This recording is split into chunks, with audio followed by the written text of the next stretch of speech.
Good morning here from the beautiful Lake Las Vegas. I'm out on my morning walk and super excited to be announcing a new episode of my podcast, Deep Dives into Theory of Constraints, which I create with the amazing team of Google, of Notebook LM. And it basically takes ideas that I have, papers I've written, or a book that I've written, summarize it in the form of a podcast, and explore some innovative ways of thinking about it or explaining it. This new episode is a fundamental one. I'm looking at standing on the shoulders of a few giants. I'm taking the work of Jack Canfield with his beautifully simple formula, E plus R equal O, events plus response equal outcome, and using that formula to explain how actually we have four mechanisms for making decisions. And as with other parts of us, through error and trial, the idea of evolution where there's some kind of copying error or some kind of error, and it creates a new option that you can try out and select which options help to improve fitness or not. We evolved these four mechanisms. I call them the four R's, and in the podcast we dive deep into them, but just in summary, the most ancient form of decision making, deciding what action to take, is just reflex. A bunch of events happen.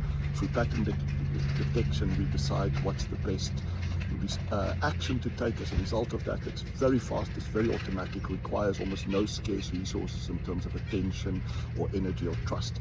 The second mechanism is reaction. It's developing the emotional circuitry to deal with even more complexity, where the event just triggers an emotion, and based on the emotion, whether it makes us feel good or bad, we can make the good decision about what action to take. So reflex is instinct and reaction is more intuition. We were able to sense more things. We were dealing with more complexity, uncertainty. We needed a third mechanism, which is what we call cognition. This is where you slow down, you get out of that fast and automatic way into what Daniel Kahneman describes as system 2 thinking, more slow and deliberate. You get into that flow state of mind where you can be hyper creative, hyper productive, come up with even more options than you ever had before. And then the final step is what I call resonance. I'll expand it on in the paper. And that's more a consciousness part. It's getting out of cognition, it's tapping into some wider consciousness for deciding what action to take. So that's a first big innovation, is expanding on that E plus R equal O formula to explain the evolution that we've gone through as living organisms when it comes to decision making. The next area that I cover is that the actions that we had kept on expanding. Initially, we started off as living organisms just floating around. We had no agency, but through evolution, we developed some mechanisms to move. We could decide whether to move towards something or away from something, and that gave us options. And we would want to move away from something, to flee, to escape from danger. We might move towards something in order to fight it for some scarce resource, or in order to feed on it, or in order to do another type of F, let's call it mating. And more options gave us more optionality, but also more complex requirements for decision making. And over time, as we developed the emotional circuits, we also developed the circuits around caring, around playing, around seeking. We gave ourselves more options, and suddenly the freezing option that we had before expanded into fawning. So fawning is just submissive.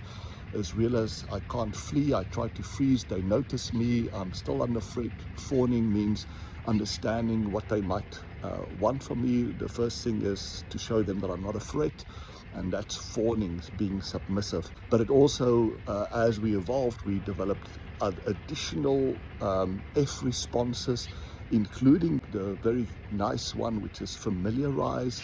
It's where we start feeling a sense of disconnection, or we're just curious, and we try to familiarize ourselves with others from in our own species, or maybe across species, as I mentioned, with the objective of friending them.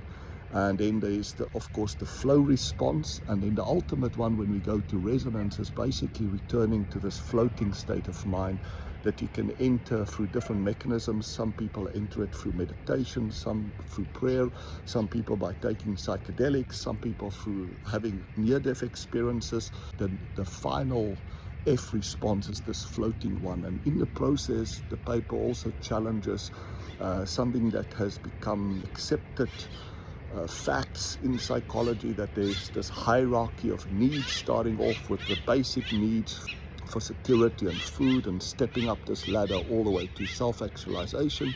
I'm presenting in a paper that that's not a good model to think about it.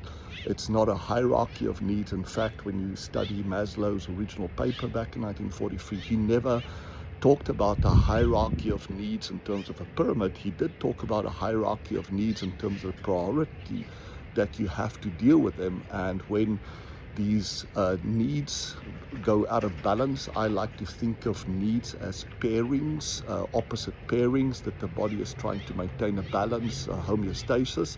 And when these needs pairings go out of balance, it creates an emotional response, and we have to find a way of resolving that tension. So that's the other part that I'm showing, and to show that you can use a method like the Procon Cloud that I've developed to identify when those tensions become unacceptable, when you're so out of balance that you have to take a decision about what's the best action to take. You want to lift up the one side of the pairing that is falling to below what's good enough, without causing the other one to go out of balance. So you have to find a way of doing win-win. So that's what I'm going to be presenting in the paper, and through the podcast I'm going to be sharing the link in this in the post, in the comments below, and looking forward to your comments and questions.